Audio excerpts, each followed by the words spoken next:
Halo sobat-sobat, selamat datang di channel Noob Layar TV. Ini adalah rangkuman anime Platinum End.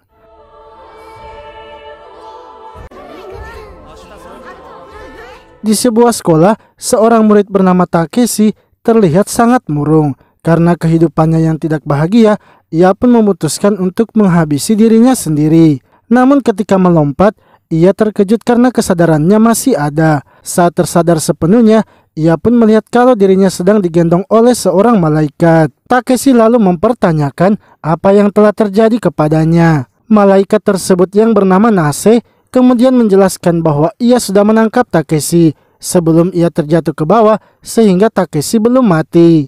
Ia juga adalah seorang malaikat yang datang untuk membahagiakan Takeshi. Takeshi pun mengatakan agar Nase sebaiknya menurunkannya saja karena walau bagaimanapun ia sudah menyerah dengan kehidupannya.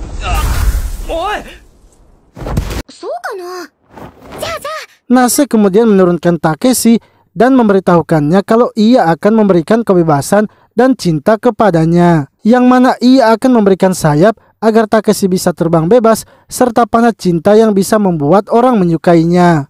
Namun Nase mengatakan bahwa Takeshi harus memilih salah satunya antara sayap atau panah cinta. Takeshi pun meminta agar Nase memberikan semuanya. Nase yang mendengarnya langsung saja memberikannya, sehingga membuat Takeshi terkejut sebab ia sebenarnya tidak serius untuk memintanya. Seketika Nase pun memasangkan benda itu dan meminta Takeshi untuk mencobanya. Takeshi yang masih belum percaya lalu berpikir untuk mengeluarkan sayapnya. Tiba-tiba saja sayapnya keluar dan seketika ia langsung terbang ke atas.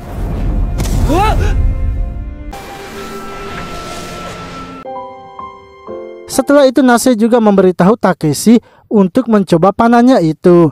Karena orang yang terkena panahnya itu pikirannya akan bisa dikendalikan oleh Takeshi. Nase ingin agar Takeshi mencoba panahnya itu kepada paman dan bibinya yang sudah merawatnya selama ini. Karena yang menghabisi keluarga Takeshi adalah paman dan bibinya itu. Seketika Takeshi pun langsung terkejut sebab yang merawatnya selama ini adalah mereka berdua. Takeshi pun kemudian bergegas pulang ke rumah untuk memastikan perkataan Nase. Saat sampai di rumah, ia melihat bibinya yang saat itu masih menonton. Bibinya yang melihat Takeshi datang lalu menyuruhnya untuk mengambilkannya minuman. Namun Takeshi langsung saja menembakkan panah merahnya sehingga bibinya pun kini jatuh cinta kepadanya. Takeshi kemudian menanyakan apakah benar bibinya itu yang sudah menghabisi keluarganya. Bibinya pun tak bisa berbohong dan menjawab kalau ia hanya mengikuti suaminya. Karena yang merencanakan semua itu adalah suaminya, yaitu paman Takeshi.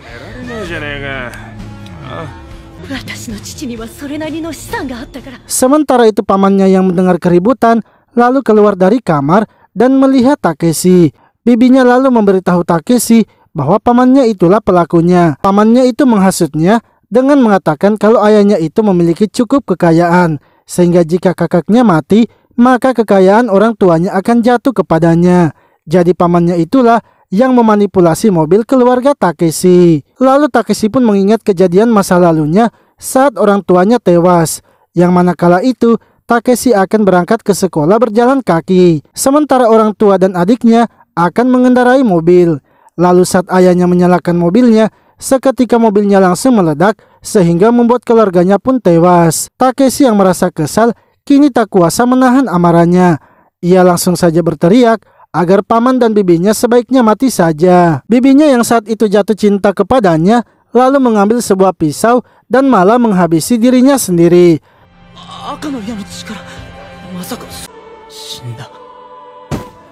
Lalu 3 hari kemudian terlihat Takeshi yang kini telah berada di sebuah penginapan. Insiden yang terjadi sebelumnya itu tidak dicurigai oleh pamannya karena pamannya mengira bibinya itu hanya menghabisi dirinya sendiri. Nase kemudian menyarankan agar Takeshi sebaiknya menghabisi pamannya dan juga anak-anaknya. Karena jika menghabisi mereka, maka Takeshi akan mendapatkan hak kekayaan mereka.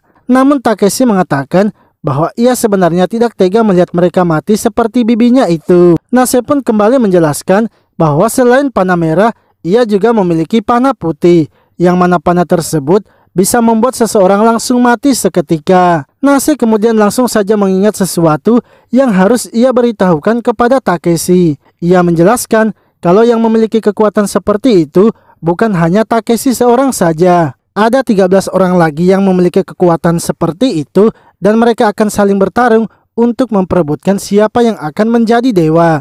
Takeshi yang mendengarnya pun menjadi terkejut sebab ia kali ini sudah terjebak ke dalam sesuatu yang besar.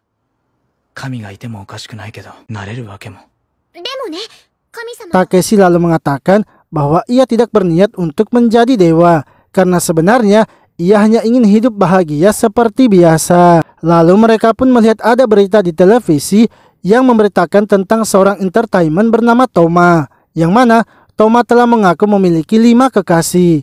Saat Takeshi melihatnya, ia terkejut karena ada malaikat di samping Toma. Nase pun memberitahunya kalau Toma sepertinya sudah menggunakan panah merahnya untuk membuat gadis-gadis itu mencintainya. Takeshi kemudian menanyakan apakah ada cara untuk menghindari panah merahnya. Nase menjelaskan ada satu cara agar bisa lolos dari panah merah. Akan tetapi yang bisa melakukan itu hanyalah mereka manusia yang telah memiliki sayap. Yang mana caranya itu adalah Takeshi harus terbang sekencang mungkin agar bisa menghindarinya. Karena hanya dengan begitu panah merah tidak akan bisa mengenainya. Namun panah merah itu sebenarnya hanya memiliki efek selama 33 hari. Dan setiap orang yang telah dikenai panah merah tidak akan bisa lagi terkena efeknya untuk yang kedua kalinya. Sementara itu Toma kini sedang bersama para gadis-gadisnya di dalam sebuah mobil. Hingga tiba-tiba seseorang dengan kostum robot datang membuka pintunya. Toma pun kesal karena orang itu sudah mengganggu kesenangannya. Namun ia terkejut, ternyata orang itu memiliki panah putih yang membuatnya akhirnya tewas. Esoknya, Takeshi lalu datang ke sebuah sekolah untuk mendaftarkan dirinya. Nase pun menyarankan agar Takeshi sebaiknya menembak kepala sekolahnya agar langsung lulus. Akan tetapi Takeshi menolaknya karena ia ingin lulus dengan kemampuannya sendiri. Lalu ketika Takeshi melihat handphonenya, ia terkejut sebab ia melihat berita kematian dari Toma. Beberapa hari kemudian, Takeshi pun telah diterima oleh sekolah itu. Ia juga sudah membuat pamannya untuk mengakui perbuatannya dengan panah merahnya. Sehingga harta orang tuanya yang sebelumnya telah diambil oleh paman dan bibinya, kini telah dikembalikan. Lalu Takeshi pun melihat di sebuah TV kalau telah terjadi pembajakan di sebuah bank. Yang mana pembajakan itu telah memakan 2 korban jiwa yang sedang disandra. Tiba-tiba orang yang sebelumnya memakai kostum robot datang ke tempat itu. Para polisi yang sedang menjaga merasa terkejut karena orang tersebut bisa terbang. Orang itu kemudian memperkenalkan dirinya bernama Metropoliman. Ia pun langsung saja menembakkan panah merahnya itu kepada para polisi tersebut. Sehingga ia kini diizinkan masuk ke dalam bank. Metropoliman kemudian maju ke dalam bank untuk menghentikan para penjahat itu. Dan dengan kekuatannya, ia pun sangat mudah menghabisi para penjahatnya.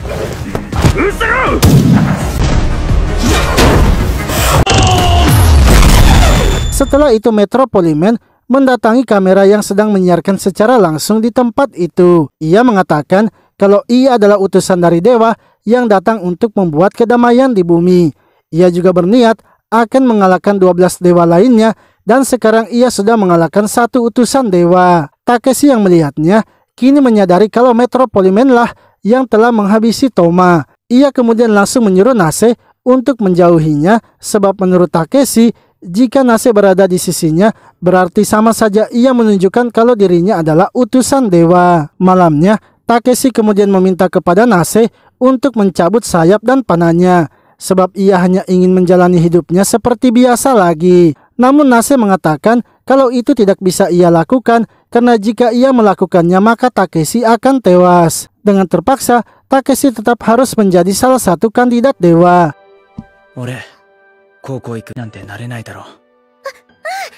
Esoknya Takeshi lalu bersiap-siap untuk pergi ke sekolah barunya. Nase pun memberitahunya agar Takeshi langsung menembak teman masa kecilnya saja. Karena teman masa kecilnya itu juga kini satu sekolah dengannya. Takeshi langsung saja menolaknya karena ia akan membuat teman masa kecilnya itu menyukainya tanpa harus menggunakan panah merahnya. Lalu ketika Takeshi pergi ke sekolah, ia terkejut karena melihat ada sosok malaikat di depan gerbang. Ia kemudian berniat berpura-pura tidak melihatnya agar tidak ketahuan kalau ia juga seorang kandidat. Karena saat ini Nase juga sedang tidak bersamanya sehingga ia pasti tidak akan ketahuan. Akan tetapi tiba-tiba saja malaikat itu langsung turun di depannya sehingga membuatnya terkejut. Malaikat itu pun kini tahu kalau Takeshi bisa melihatnya sebab Takeshi memberikan reaksi terhadapnya. Takeshi lalu menanyakan kalau malaikat itu siapa pemiliknya. Malaikat itu pun mengatakan kalau pemiliknya juga berada di sekolah ini, yang mana ternyata pemiliknya itu sudah berada di belakang Takeshi dan ia adalah teman masa kecil Takeshi yang bernama Saki. Dengan cepat, Saki pun langsung menembakkan panah merahnya sehingga membuat Takeshi jatuh cinta kepadanya. Setelah itu, Saki kemudian menanyakan apakah Takeshi mempunyai sayap dan Takeshi langsung mengiyakan pertanyaan dari Saki. Sehingga Saki menyuruhnya segera ke rumahnya untuk menunggunya dan ia juga akan segera pulang ketika upacara penerimaan telah selesai. Lalu saat upacara telah selesai, Saki kemudian bergegas pulang menemui Takeshi dan memberitahukan bahwa mereka sekarang teman satu kelas. Malaikatnya itu kemudian memperkenalkan dirinya bernama Rappel dan menanyakan apakah Takeshi mempunyai panah merah juga. Takeshi pun langsung menjawab bahwa ia memiliki sayap, panah merah, dan panah putih. Seketika Rappel langsung terkejut karena ia mengira kalau Takeshi adalah Metropoliman. Namun Takeshi menjelaskan bahwa ia bukanlah Metropoliman. Karena Takeshi sedang terpengaruh panah merah, ia pun tak bisa berbohong sehingga Rappel pun percaya. Rappel kemudian meminta agar Takeshi harus menjadi sayap dari Saki karena Saki itu tidak memiliki sayap dan hanya memiliki panah merah saja. Takeshi pun langsung menyetujui permintaan dari Rappel. Mereka berdua kemudian berpegangan tangan sehingga terbentuk sebuah ikatan dan Takeshi lalu membawa Saki terbang dengan sayapnya itu.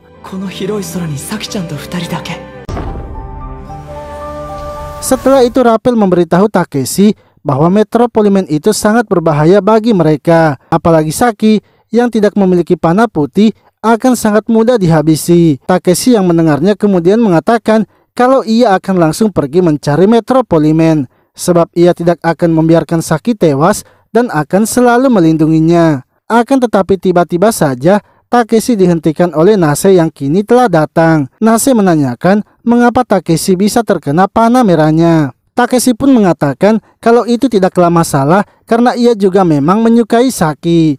Saki lalu meminta agar Takeshi jangan pergi mencari Metropoliman. Ia juga meminta maaf karena sebelumnya sudah membiarkan Rappel menyuruhnya seperti itu. Rappel kemudian memberitahu mereka kalau semua malaikat itu menginginkan kandidatnya menjadi dewa, sehingga menurutnya lebih baik mereka sekarang bekerja sama saja. Namun Rappel ragu dengan Takeshi karena ia takut nantinya ia juga akan menggunakan panah merah kepada Saki. Nase pun memberitahu Rappel bahwa Takeshi tidak akan melakukan hal itu sebab Takeshi sebenarnya sudah menyukai Saki sejak dulu dan ia ingin agar Rappel harus percaya kepadanya.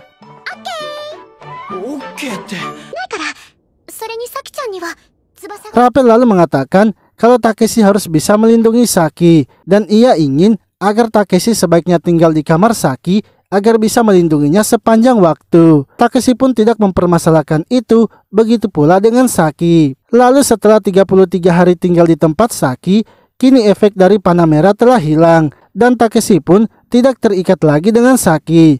Sementara itu seorang pria kini sedang dikejar oleh beberapa polisi. Hingga tiba-tiba Metropoliman pun muncul dan menembak orang itu dengan panah merahnya. Yang mana orang tersebut ternyata adalah pengedar narkoba yang kini telah menyerahkan dirinya. Lalu Metropoliman yang sebenarnya bernama Kana kini kembali ke kediamannya dan merasa sangat kesal sebab ia masih belum menemukan 11 kandidat lainnya yang harus ia habisi. Malaikatnya yang bernama Meisa kemudian memberitahukan Kana untuk memancing kandidat lainnya. Seketika Kana langsung mendapatkan sebuah ide dan bergegas pergi ke salah satu stasiun TV.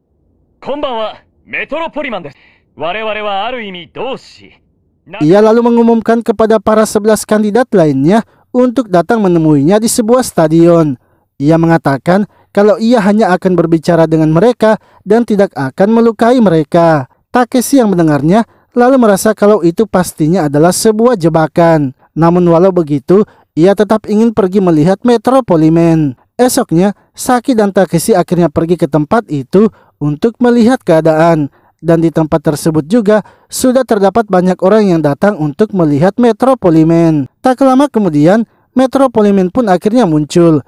Akan tetapi bersamaan dengan itu, dua orang misterius yang memakai kostum juga kini telah muncul. Mereka berdua lalu mengeluarkan panah merah dan mencoba menyerang Metro Polimen.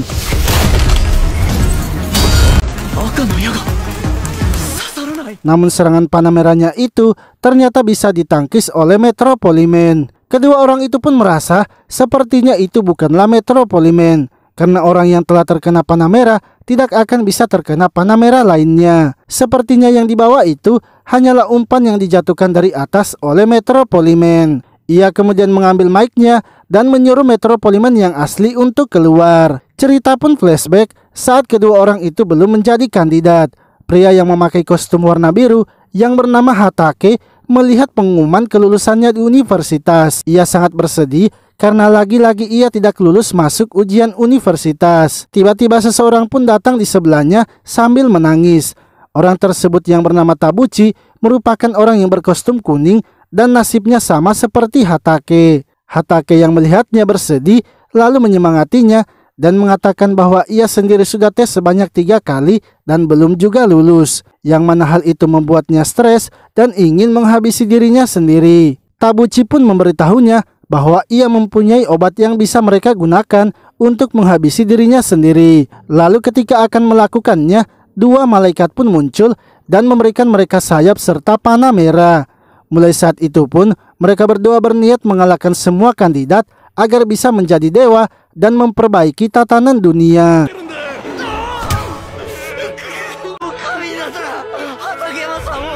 Lalu Metro Polimen akhirnya menampakkan dirinya di sebuah layar TV.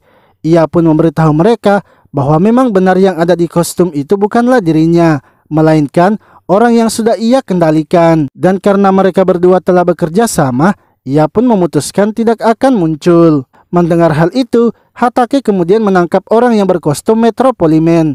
Ia berniat untuk mengungkapkan identitas Metro Polimen dari orang itu. Lalu tiba-tiba seorang wanita bernama Yuri muncul dan berniat bergabung dengan mereka berdua. Sebab menurutnya Metro Polimen adalah orang yang jahat yang akan menghabisi mereka. Hatake mengatakan bahwa ia bersedia jika Yuri bergabung asalkan Yuri mau ditembak panah merah. Yuri pun bersedia dan langsung memperbolehkan mereka untuk menembaknya.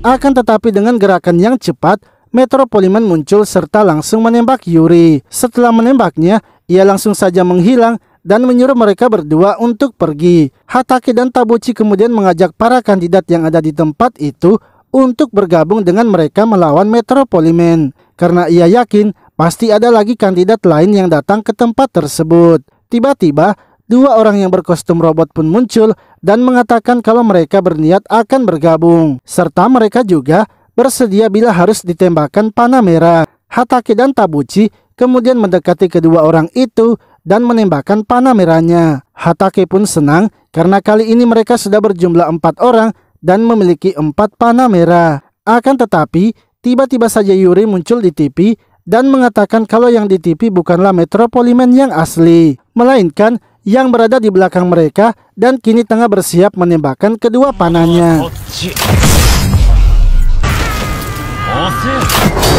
Setelah berhasil dikendalikan, Tabuchi lalu menanyakan bagaimana Metro Polimen mengalahkan mereka berdua. Ia pun menjelaskan kalau ia telah bertukar tempat dengan Metro Polimen palsu ketika mereka mendekati kedua orang tersebut, yang mana kedua orang itu juga sebenarnya bukanlah kandidat, melainkan hanya orang biasa yang sudah ia bayar untuk membantunya. Lalu Metro Polimen kini memborgol Tabuchi dan Yuri di sebuah pagar. Metro Polimen ternyata berniat untuk menghabisi mereka, yang mana hal itu membuat Tabuchi takut dan bergegas terbang.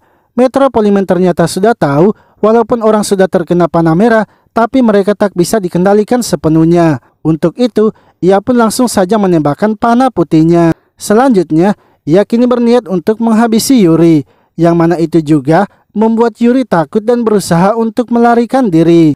Namun karena tangannya telah diborgol, membuat ia tak bisa melarikan diri, sehingga malaikatnya pun datang dan menyuruh agar Metro Polimen menghentikan perbuatannya. Namun Metropoliman tidak peduli dan tetap akan menghabisinya. Sementara itu Takeshi yang melihatnya merasa ingin menolongnya. Begitu pula dengan Saki yang meminta agar Takeshi segera menolongnya.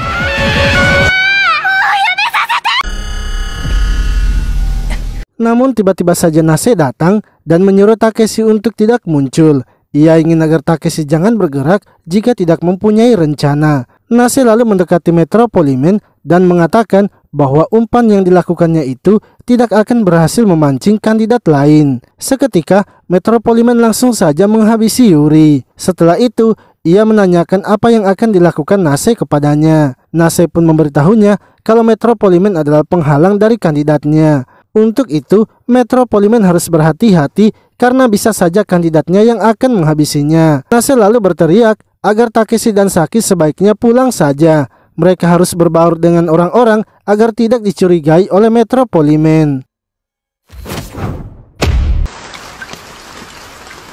Lalu ketika telah sampai di rumahnya, Saki merasa kalau Metropoliman itu ternyata memang berbahaya. Takeshi pun memberitahunya bahwa mereka sebaiknya menghabisi Metropoliman. Akan tetapi ia tak bisa melakukan itu karena ia tak tega bila harus menghabisi seseorang. Saki pun mengatakan jika memang seperti itu, mereka sebaiknya membuat sekutu dengan kandidat lainnya. Tiba-tiba seseorang muncul dari luar jendela Saki yang ternyata ia juga adalah seorang kandidat. Ia ingin membuat sekutu dengan mereka dan ingin agar mereka menembaknya dengan panah merah agar mereka bisa percaya kepadanya. Akan tetapi Nase memberitahu Takeshi bahwa ia tidak perlu menembaknya karena ia yakin pria itu tidaklah berbohong. Pria itu kemudian dipersilakan masuk dan memperkenalkan dirinya bernama Nanako. Ia setuju dengan mereka untuk bekerja sama karena ia tidak mau jika Metropoliman yang harus menjadi dewa. Ia mengatakan kalau hidupnya tidak lama lagi karena ia sedang mengidap kanker stadium akhir.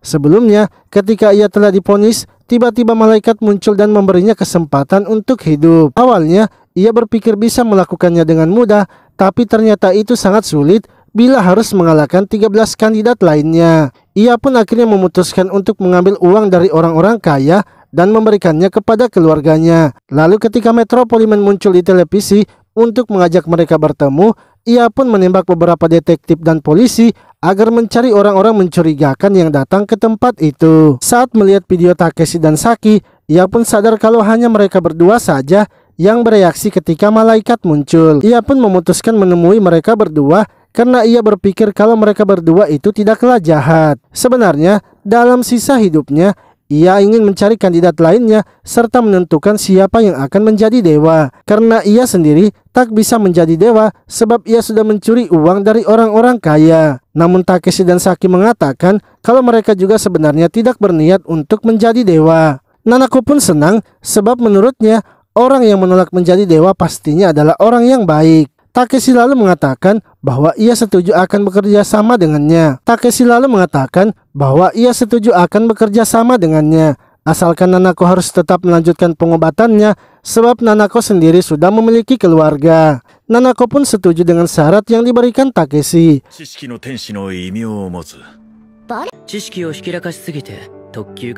Ia lalu memberitahu mereka kalau nama malaikatnya adalah Barret. Dan ia juga merupakan seorang desainer dari produk pakaian. Sebenarnya, ia telah merancang beberapa kostum untuk mereka sebab mereka juga harus tetap merahasiakan identitas mereka. Setelah itu Nanako akhirnya berpamitan dan ingin agar mereka melanjutkan rapatnya pada esok hari. Esoknya, Kana yang sedang berada di sekolahnya didatangi oleh temannya yang bernama Kamiwa. Ia ingin agar mereka pergi melihat gadis-gadis cantik yang sedang berlatih panahan. Ketika melihat gadis-gadisnya, Kamiwa merasa kalau salah satu gadis yang bernama Muni sangatlah cantik. Lalu saat latihan panah gadis itu telah selesai, Kana kemudian langsung saja masuk ke dalam. Ia pun mencoba panahnya yang kini bisa mencapai jarak jauh dengan menggabungkan dua panah. Sementara itu Takeshi dan yang lainnya kini sedang menyusun rencana, yang mana Nanako ingin agar mereka mencari terlebih dahulu anak yang ia lihat juga di stadion. Karena anak itu merupakan salah satu kandidat. Mereka juga harus mengawasi orang-orang yang tiba-tiba menjadi kaya,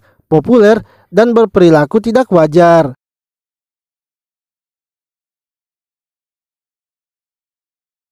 Lalu mereka pun mendengar berita bahwa ada seseorang yang telah menghabisi beberapa gadis imut tapi sampai sekarang tidak bisa tertangkap. Menurut Nanako, sepertinya itu tidak wajar dan mungkin saja salah satu kandidat. Rapel memberitahu mereka kalau panah dan sayap itu sebenarnya bisa diberikan kepada orang biasa yang bukan kandidat dengan beberapa syarat.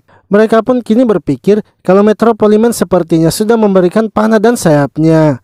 Rapel menjelaskan kepada mereka kalau Metropoliman sekarang diperkirakan memiliki 3 sayap dan 3 panah. Itu semua ia dapatkan dari kandidat yang sudah ia habisi. Sayap dan panah bisa diberikan kepada manusia yang bukan kandidat dengan cara ia juga harus menembakkannya terlebih dahulu. Dengan begitu, orang yang diberikan panah merah akan bisa menggunakannya dalam jangka waktu 33 hari selama efek panah merahnya masih berlangsung.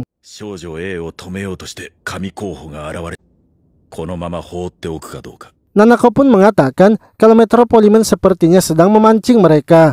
Menurutnya, Metropoliman akan menghabisi kandidat yang datang menghentikan gadis yang sudah menghabisi orang-orang. Takeshi lalu menanyakan apa yang harus mereka perbuat sekarang. Dengan tegas, Nanako mengatakan bahwa mereka harus menghabisi gadis itu. Karena jika dibiarkan terus hidup, maka ia juga akan terus menghabisi orang lain. Namun meski begitu, Metropoliman pasti akan datang menghabisi mereka jika mereka mendekati gadis itu. Sehingga pilihan yang baik untuk mereka hanyalah menghabisinya dengan panah putih. Dalam tim mereka, hanya Takeshi saja yang memiliki panah yang warna putih. Untuk itu, Takeshi lah yang akan menghabisi gadis tersebut. Akan tetapi Takeshi menolaknya sebab ia sama sekali tidak bisa menghabisi orang lain.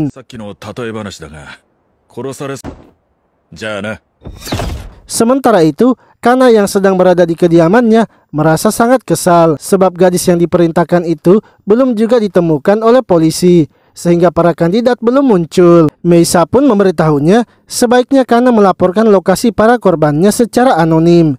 Ia yakin pastinya akan ada kandidat 1 atau 2 orang idiot yang berhati lembut yang akan datang menghabisi gadis itu. Esoknya, Nanako kini mau kembali meminum obatnya.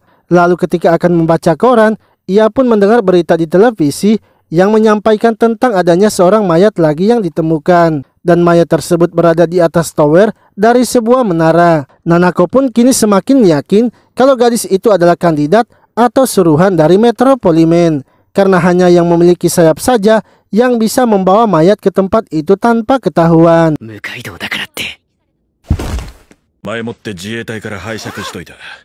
Ia kemudian pergi menemui Takeshi dan memberikan mereka berdua senjata. Kali ini, Nanako juga telah membawa malaikatnya. Barret pun memberitahu mereka bahwa mereka bisa menghabisi kandidat walau tidak menggunakan panah merah dan putih.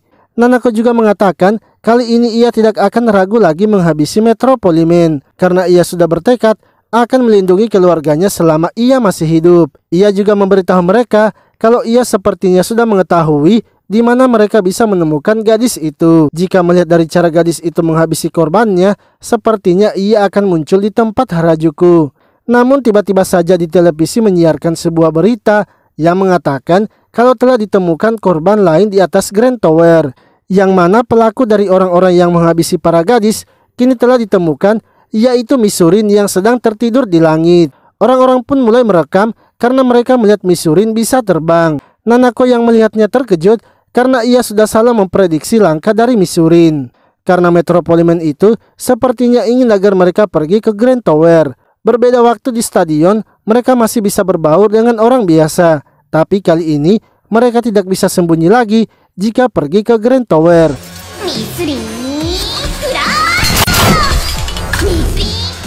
Sementara itu Misurin yang sudah bangun kini menggunakan panah merahnya untuk mengikat para polisi yang ada di atas. Misurin lalu menyuruh para polisi itu untuk membawa mayat tersebut dan turun dari Grand Tower. Di sisi lain, Nanako kini menunjukkan kostum yang sudah ia siapkan untuk mereka. Ia kemudian menjelaskan rencananya kepada mereka. Ia ingin agar Takeshi menembak Metropoliman dengan panahnya jika nantinya Metropoliman muncul. Untuk itu mereka berdua saja yang akan pergi sementara Saki akan tetap tinggal di rumah. Setelah memakai kostumnya dan melakukan persiapan, mereka akhirnya pergi ke Grand Tower. Namun hanya Nanako saja yang muncul dan menghampiri Misurin. Sedangkan Takeshi akan mengawasi dari jauh dan bersiap menembak jika Metropoliman muncul. Akan tetapi Metropoliman ternyata telah menyiapkan sesuatu untuk mereka, yang mana ia pun langsung saja mengaktifkan bom yang sudah ia siapkan di atas gedung Grand Tower.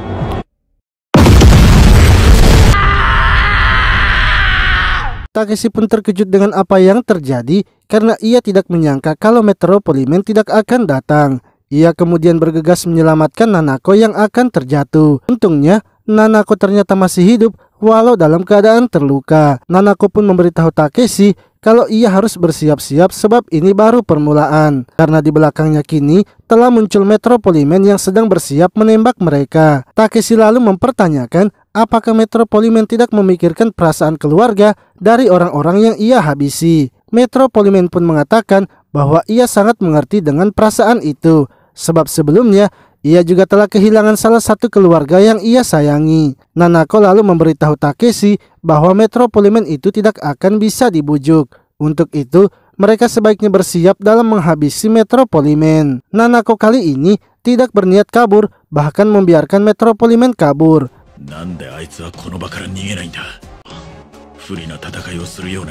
Akan tetapi ia merasa heran mengapa Metropoliman tidak kabur, padahal ia melawan mereka berdua. Menurutnya, sepertinya Metropoliman tengah mempersiapkan suatu rencana. Metropoliman lalu memberitahu mereka bahwa ia pertama-tama akan menghabisi Nanako. Untuk itu ia telah menyiapkan sebuah bom yang akan membuat banyak orang tewas jika Nanako menolak untuk ditembak. Nanako pun merasa kalau Metropoliman hanya berbohong dan cuman menggertak. Namun ketika Metropoliman akan menekan tombol aktifnya, Nanako pun langsung menghentikannya. Ia kini bersedia dihabisi oleh Metropoliman asalkan Takeshi harus dibiarkan selamat. Nanako kemudian mendekati Metropoliman dan memberitahu Takeshi untuk bersiap menembaknya. Jika Metropoliman menembak, Takeshi juga harus segera menembaknya. Akan tetapi yang terjadi ketika Metropoliman menembaknya, Takeshi tidak membiarkan Nanako tewas. Bukannya menembak Metropoliman, ia malah menembak panahnya.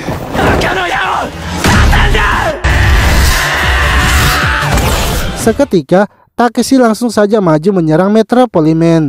Namun semua serangan yang dilancarkan Takeshi dapat dihindari oleh Metropoliman. Yang akhirnya Metropoliman kini membalas serangan Takeshi. Dengan panah merahnya, Takeshi berhasil menahan serangan Metropoliman. Metropoliman kemudian kembali menyerang Takeshi hingga membuatnya terpojok. Takeshi pun terus menahan serangannya dan membuat mereka berdua saling menyerang. Akan tetapi Metropoliman ternyata masih mengincar Nanako sehingga ia langsung saja mendekatinya. Untungnya serangan yang dilancarkan Metropoliman berhasil ditangkis oleh Takeshi. Metropoliman yang kesal akhirnya berniat untuk menghabisi Takeshi terlebih dahulu. Mereka berdua pun kembali lagi saling menyerang. Sementara itu Nanako yang melihatnya kini merasa bingung harus berbuat apa. Padahal Takeshi sudah membuka kesempatan emas untuk mereka. Karena tak punya pilihan lain, Nanako pun akhirnya mengeluarkan pistolnya dan maju membantu Takeshi. Nanako langsung saja menuju ke belakang Metropoliman dan menembaknya dengan kedua pistolnya.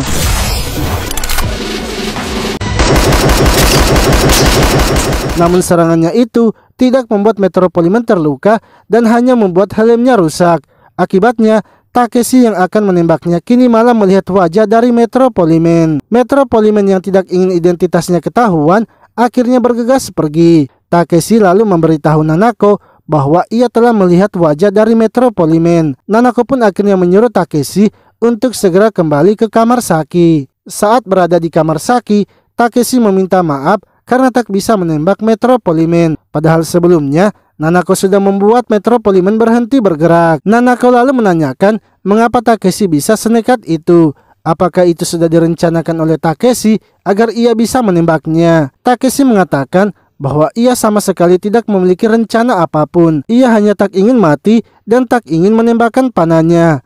Takeshi pun mempertanyakan mengapa mereka harus melakukan ini. Nase lalu mengatakan itu semua dilakukan agar Takeshi serta yang lainnya bisa bahagia.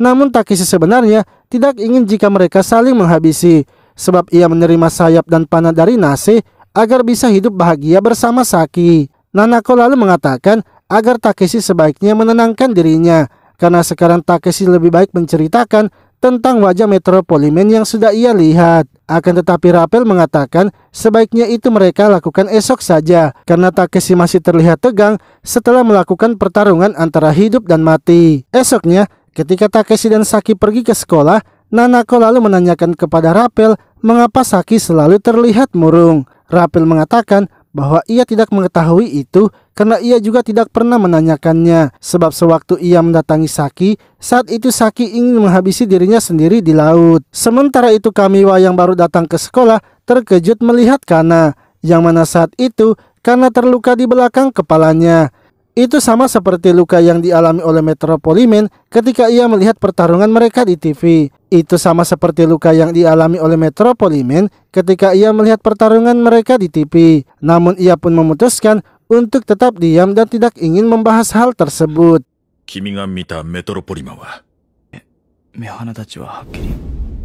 Di sisi lain, Takeshi yang sudah pulang ke sekolah kini ditanyai oleh Nanako tentang wajah dari Metropoliman. Menurut Takeshi, sepertinya Metropoliman berusia 2 atau 3 tahun di atasnya. Ia juga putih serta tampan dan mungkin saja masih anak SMA. Namun ketika Nanako akan melanjutkan pertanyaannya, Saki pun meminta agar mereka melanjutkannya besok saja sebab ia ingin beristirahat. Malamnya, Saki lalu meminta agar Takeshi tidur dengannya di atas ranjang karena hanya dengan begitu ia bisa berbicara dengan Takeshi. Ia juga ingin agar Rappel dan Nase keluar serta mereka harus kembali pada esok harinya saja. Setelah itu Saki akhirnya mengungkapkan sesuatu yang sudah ia pendam kepada Takeshi, yang mana sebenarnya ia sangat menyesal atas perbuatannya yang selalu menindasnya. Dari dulu, ia selalu mengikuti teman-teman mereka ketika menindas Takeshi. Ia bahkan tak berani mengatakan kalau Takeshi adalah temannya. Berbeda dengan Takeshi yang tetap menyukainya walau telah ditindas.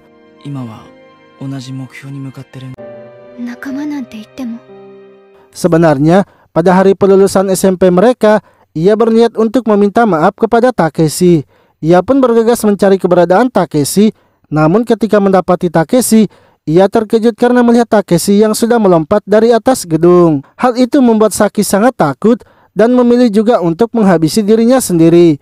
Dan saat itulah ia bertemu dengan Rappel. Saki yang merasa sudah jahat kepada Takeshi, kemudian meminta agar Takeshi sebaiknya menghabisinya saja. Ia tidak masalah jika harus ditembak menggunakan panah putih atau panah merah. Lalu Takeshi pun tidak berbicara dan malah membawa Saki terbang ke atas. Takeshi kemudian melepaskan Saki dan membiarkan Saki jatuh. Rappel yang mencoba menyelamatkannya lalu dihentikan oleh Nase. Ketika Takeshi melepaskan tangan Saki, ternyata Saki kembali memegangnya. Saki pun mengatakan bahwa ia tidak ingin mati serta ingin tetap berjuang bersama mereka. Ia pun meminta maaf kepada Takeshi atas apa yang sudah ia perbuat. Takeshi lalu membawa Saki ke atas gedung dan memberitahunya bahwa Saki tidak perlu meminta maaf karena Takeshi sebenarnya tidak pernah marah dengan apa yang dilakukan oleh Saki.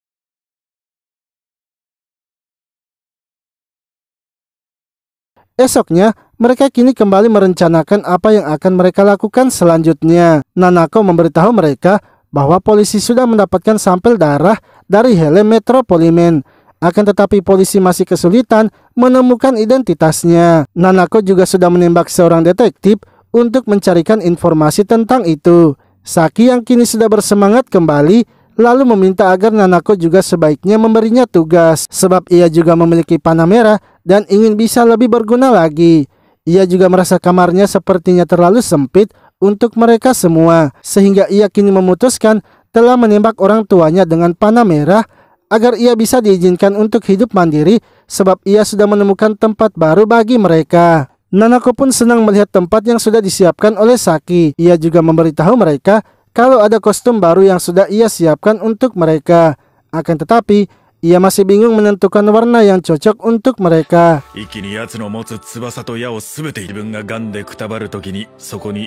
Saki pun meminta agar Nanako sebaiknya memberikannya warna kuning. Serta ia juga menanyakan kepada Barret yang merupakan malaikat pengetahuan bagaimana cara ia bisa mendapatkan sayap. Barret mengatakan kalau Saki bisa mendapatkan sayap dengan mengambil sayap dari kandidat lain. Seketika, Rappel yang dari tadi terkejut melihat Saki yang sudah bersemangat kembali lalu menanyakan kepada Barret bagaimana caranya ia bisa menjadi malaikat tingkat spesial seperti Nase. Karena dengan begitu, Saki nantinya bisa memiliki sayap dan panah putih. Barret pun memberitahukan bahwa Rapel hanya perlu menjadi malaikat yang istimewa. Salah satunya, Rapel harus bisa lebih berpengetahuan daripada dirinya. Dengan begitu, ia akan menjadi malaikat berpengetahuan dan naik ke tingkat spesial. Sementara itu, salah satu detektif yang ditembak oleh Nanako kini sedang didatangi oleh seorang pria bernama Hajime, yang mana pria tersebut juga ternyata adalah seorang kandidat. Hajime kemudian memaksa pria itu agar mengatakan siapa yang telah menjadi kliennya. Karena sedang diancam, pria itu pun akhirnya terpaksa mengatakannya. Di sisi lain, Nanako dan yang lainnya kini telah pindah ke markas baru mereka. Nanako juga telah menyelesaikan kostum baru untuk Saki. Lalu ketika Saki masuk ke dalam sebuah ruangan, ia terkejut melihat banyaknya balon emas. Rapel kemudian menjelaskan balon emas itu adalah yang berisikan banyak pengetahuan. Satu balon saja berisikan ribuan buku, sehingga ia akan memasukkan semua balon itu agar ia juga memiliki banyak pengetahuan.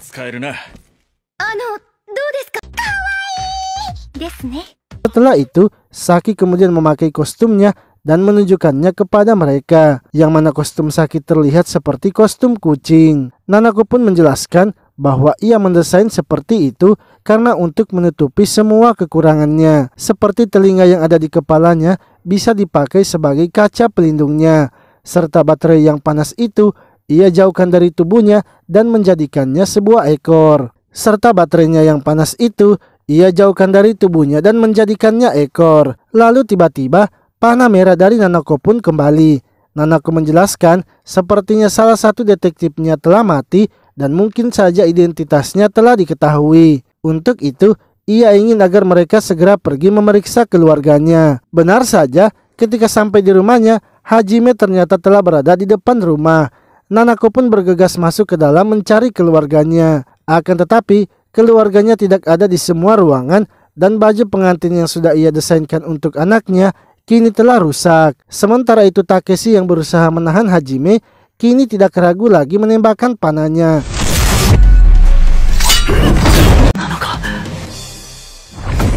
Namun Hajime pun dengan cepat kabur ke suatu tempat, dan di tempat itu ternyata ia telah menyandra anak dan istri dari Nanako. Lalu cerita pun flashback ketika Hajime belum menjadi kandidat, yang mana saat itu ia terlihat seperti anak yang buruk rupa.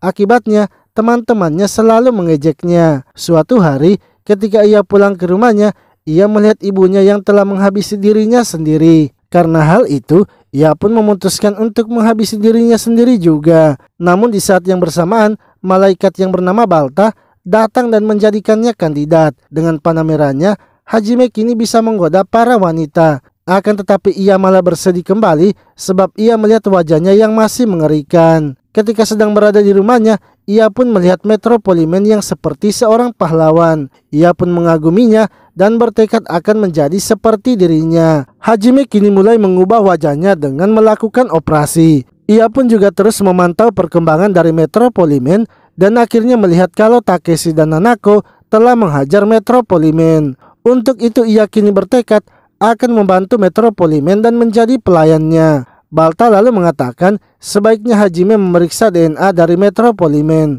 Jika ia bisa mengambilnya dari para polisi dan menyelidikinya, mungkin saja ia bisa menemukan Metropoliman.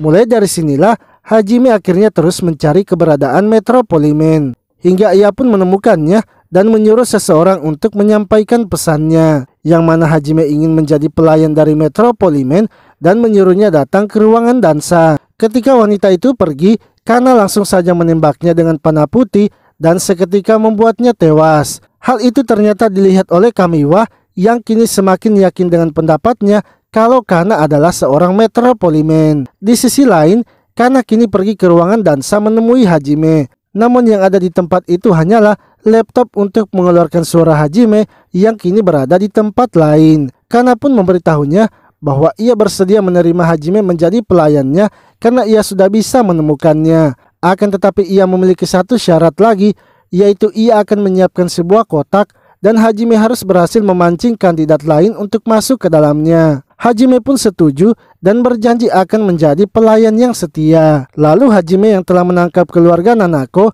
kini memberitahu Kana, yang mana setelah itu Kana langsung saja menelpon Nanako karena Hajime juga berhasil mendapatkan nomor teleponnya. Kana mengatakan agar Nanako segera pergi ke taman hiburan bekas agar bisa menyelamatkan keluarganya. Dengan cepat, Nanako dan Takeshi pergi ke tempat itu.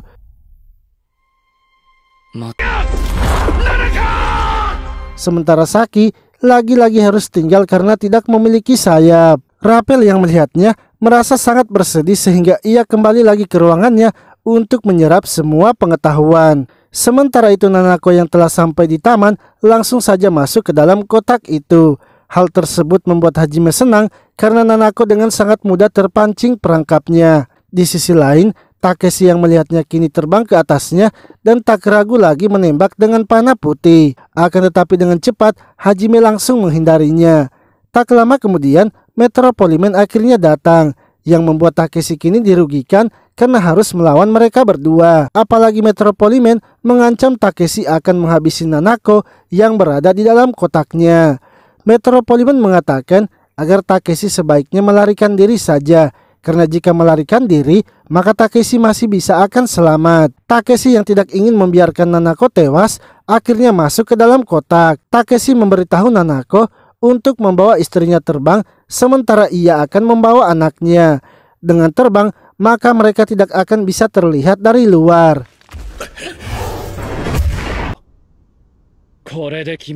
Di sisi lain, Metropoliman yang melihatnya merasa kalau Takeshi juga ternyata hebat. Akan tetapi menurutnya, cara itu akan menguras stamina mereka. Ia pun menyuruh Hajime untuk menunggu mereka, sementara ia akan kembali ke tempatnya. Sebab ia tak mau mereka saling berdekatan, karena menurutnya Hajime bisa saja menembaknya. Sementara itu Takeshi dan Nanako kini terus saja terbang di dalam kotak. Takeshi pun kini merasa jika mereka hanya terbang terus, mereka pasti akan kehabisan stamina. Ia lalu tiba-tiba saja mendapatkan sebuah ide dan memberitahukannya kepada Nanako. Nanako pun setuju dan langsung saja melakukannya. Takeshi dan Nanako pun langsung menghilang dari kotak itu. Hajime kemudian melaporkan hal tersebut kepada Metropoliman. Akan tetapi menurut Metropoliman, mereka itu hanya terus terbang saja dan diam tidak berbicara. Ia ingin agar Hajime jangan masuk ke dalam dan tetap menunggu.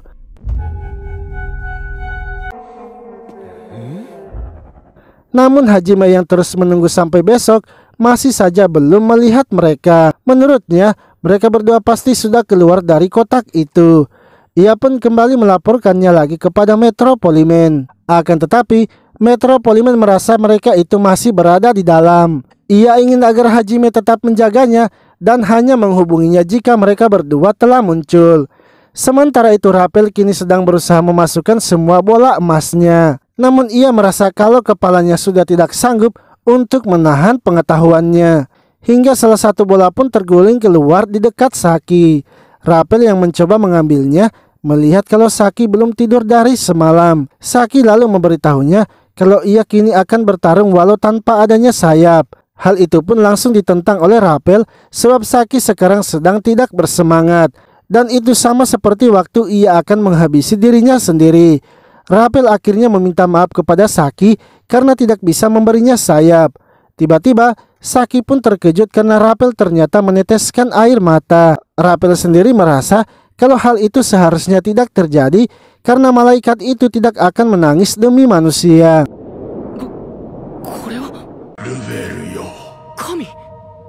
Suasana pun kini berubah dan Rappel kemudian bertemu dengan dewa. Yang mana dewa tersebut mengatakan bahwa tidak ada malaikat yang bisa melakukan hal seperti yang dilakukan oleh Rappel. Malaikat pertama yang meneteskan air mata demi manusia adalah Rappel. Untuk itu, Rappel akan menjadi malaikat emosi dan naik menjadi malaikat peringkat 1. Dengan begitu, Rappel kini bisa memberikan sayap untuk Saki. Rappel kemudian langsung saja memberikan sayap itu kepada Saki serta bergegas pergi menuju tempat mereka berdua. Ketika sampai, Saki melihat Hajime yang masih menunggu di atas kotaknya. Dengan perlahan-lahan, Saki langsung saja menembakkan panah merahnya kepada Hajime. yang mana hal itu kini membuat Hajime mencintai Saki. Namun karena rasa kagumnya yang kuat kepada Metropoliman membuat ia berusaha menahan godaan Saki. Mengetahui hal itu, Saki pun kini berusaha menggoda Hajime agar tetap menyukainya. Dengan begitu, Hajime pun tak bisa mengatakan situasinya kepada Metropoliman. Di sisi lain, Nanako dan Takeshi yang masih berada di dalam mendengar suara dari luar. Mereka kini yakin sepertinya telah terjadi sesuatu di luar.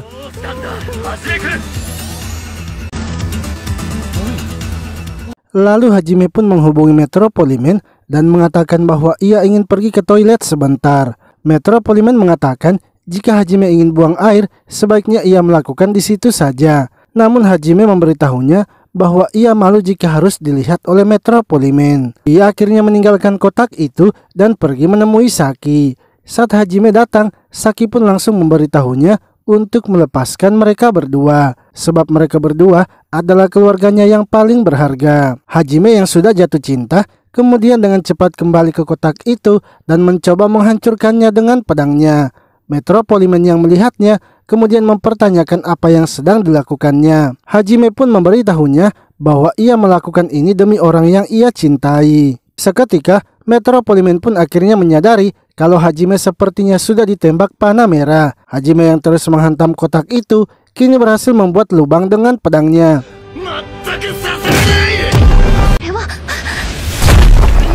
Namun Metropoliman akhirnya datang ke tempat itu dengan membawa 3 anggota barunya yang juga merupakan kandidat. Sementara itu Nanako pun melihat kalau di atas mereka sudah ada celah. Dengan cepat ia langsung menyuruh Takeshi untuk bersama-sama menerobosnya. Dan mereka pun akhirnya bisa keluar dari tempat tersebut. Kini jumlah mereka telah seimbang 4 melawan 4. Saat mereka keluar, Saki pun memberitahu mereka bahwa ia telah mendapatkan sayap karena Rapel sudah menjadi malaikat peringkat 1. Ia juga sudah menembakkan panah merahnya kepada Hajime. Sebelum bertarung, Nanako lalu mengatakan kalau ia ingin membawa keluarganya terlebih dahulu. Metropoliman ternyata tidak melarangnya dan mempersilahkan Nanako, sebab ia ingin agar mereka nantinya bertarung habis-habisan. Saki kemudian membawa istri dari Nanako ke tempat baru mereka. Setelah itu, ia kembali mengambil anak Nanako, tapi sebelum itu, ia memberitahukan Takeshi rencana yang sudah dibuat oleh Rapel. Saki lalu pergi membawa anak dari Nanako ke tempat baru itu. Dan ketika kembali, mereka kini akhirnya bersiap untuk memulai pertarungan. Nanako memberitahu mereka bahwa pria yang memiliki banyak senjata itu adalah seorang buronan. Ia bernama Ryuji dan merupakan seorang mantan militer. Sementara wanita yang di sebelahnya bernama Yuta dan merupakan seorang ilmuwan buronan. Sementara wanita yang di sebelahnya bernama Yuta dan merupakan seorang ilmuwan. Ia juga adalah seorang buronan yang sangat dicari oleh pihak kepolisian. Sedangkan anak yang memiliki topeng itu, ia sama sekali tidak bisa menebaknya siapa. Nanako berpikir kalau kelompoknya ini adalah orang-orang yang ragu untuk menghabisi seseorang. Sementara kelompok dari Metropoliman adalah orang-orang yang telah siap menghabisi seseorang. Saki lalu menanyakan kepada Hajime apakah ia bisa memintanya untuk menghabisi seseorang. Dengan tegas, Hajime mengatakan kalau ia akan melakukan apapun yang diperintahkan oleh Saki. Yang mana hal itu akhirnya membuat Saki meminta untuk menghabisi Metropoliman. Sebelum mulai bertarung, Nanako meminta agar mereka harus menembakkan panah merahnya. Ia ingin mereka harus saling menembak agar bisa bertarung dengan baik. Setelah menembakkan panah merah itu, kini hanya Metropoliman saja yang bisa menghabisi mereka dengan panah putihnya. Lalu Ryuji yang sudah tidak tahan untuk menghabisi mereka akhirnya maju menyerang. Namun dengan cepat Hajime menghentikannya dan mencoba melawannya. Hajime pun terus saja menghindari senjata yang ditembakkan kepadanya. Menurut Rapel, senjata manusia itu tidak akan bisa mengenai seorang kandidat. Yang bisa menghentikan orang-orang yang memiliki panah dan sayap hanyalah panah dan sayap juga. Takeshi dan Saki yang melihat ada kesempatan kini maju menghentikan pergerakan dari Ryuji dengan sayap mereka berdua. Dengan begitu, Hajime akhirnya maju memotong tangannya.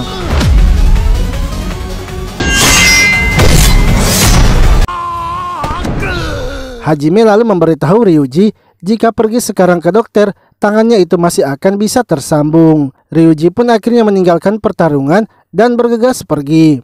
Kini giliran Yuta yang akan melawan mereka dan ia telah menyiapkan sebuah virus yang sangat mematikan. Ia memperlihatkan virusnya itu dengan memberikannya kepada tikus yang dengan cepat langsung tewas. Yuta pun mengatakan ia akan melepaskan virus itu sehingga jutaan orang akan tewas. Mereka juga tak bisa menghabisinya karena jika mereka melakukannya, maka tombol yang ada di jantungnya akan melepaskan virus itu. Jika mereka ingin agar ia tidak melepaskannya, maka mereka harus bersedia disuntikan virus buatannya itu. Metro Poliman pun menunjuk Takeshi sebagai orang pertama yang akan disuntikan.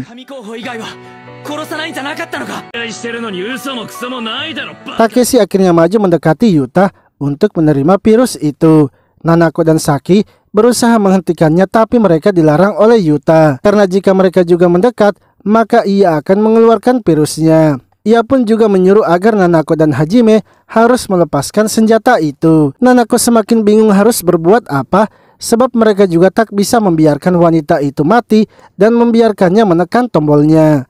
Hingga ketika Yuta akan menyuntikkan virus itu kepada Takeshi, dengan cepat Takeshi mengeluarkan sayapnya dan menghentikan virus yang dilepaskan oleh Yuta, yang mana ia menghancurkan virus itu dengan menggunakan panah putihnya. Nanako kemudian memberitahu Takeshi untuk bergegas menghabisi Yuta dengan panah putihnya. Akan tetapi Takeshi kembali lagi tak bisa menghabisi seseorang. Ia hanya terdiam dan tak bisa melakukan apa-apa padahal ia sudah menangkap Yuta. Hajime pun mempertanyakan mengapa Takeshi tidak bisa melakukannya. Saki mengatakan kalau Takeshi sekarang sedang bertarung dengan dirinya sendiri. Namun setelah Takeshi memikirkannya, ia ternyata tetap juga tak bisa melakukannya.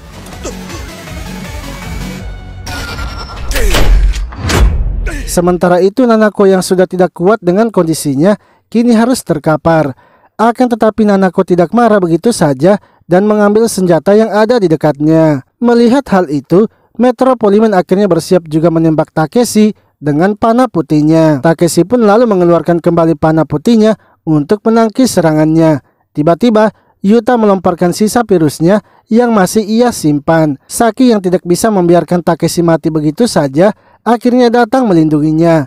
Takeshi lalu berusaha menangkis panah putih dari Metro Poliman. Namun ia kini tidak sempat lagi untuk menghindari virus dari Yuta. Sehingga Hajime yang melihat Saki dalam bahaya akhirnya maju menghentikan virus itu. Akan tetapi salah satu virusnya sudah tidak bisa ia hentikan sehingga ia pun harus mengorbankan dirinya sendiri. Di saat-saat terakhirnya, Hajime pun melemparkan pedangnya itu kepada Yuta dan berhasil menghabisinya. Sementara Hajime yang telah terkena virus itu juga kini harus tewas.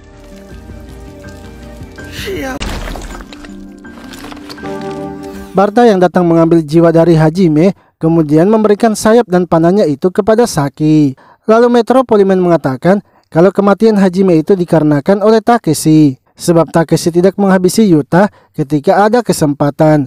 Namun Nanako mengatakan bahwa itu bukanlah kesalahan dari Takeshi atau kesalahan dari siapapun, melainkan itu hanyalah kesalahan dari Metro Poliman yang ingin menghabisi para kandidat. Padahal mereka bisa saja memilih seorang dewa tanpa harus saling menghabisi. Tiba-tiba Nanako pun merasa kesakitan dan tak bisa bergerak lagi karena penyakitnya. Melihat hal itu, Metro Poliman kemudian bergegas menembak panah putihnya. Takeshi pun kemudian segera menyelamatkan Nanako dan mencoba membawanya ke rumah sakit. Namun ketika Nanako akan dibawa, ia lalu meminta untuk tidak membawanya terlebih dahulu karena ia ingin melihat Takeshi menghabisi Metro Poliman. Takeshi yang sedang terkena panah merahnya akhirnya menuruti permintaan dari Nanako. Saki pun datang mengambil Nanako dan menurunkannya terlebih dahulu.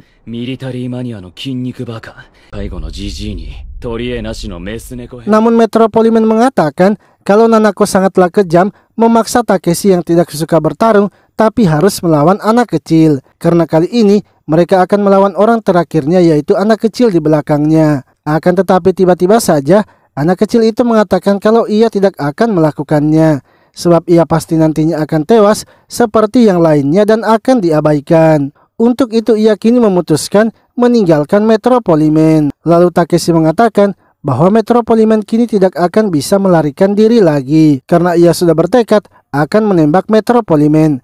Akan tetapi ia tidak akan menembaknya dengan panah putihnya, melainkan hanya dengan panah merahnya. Dengan begitu, ia akan membuat Metro Poliman mengakui kesalahannya dan menyerahkannya kepada pihak kepolisian sehingga ia akan dihukum serta diadili sesuai dengan perbuatannya. わかった。お前の殺した後はそのスーツももらう。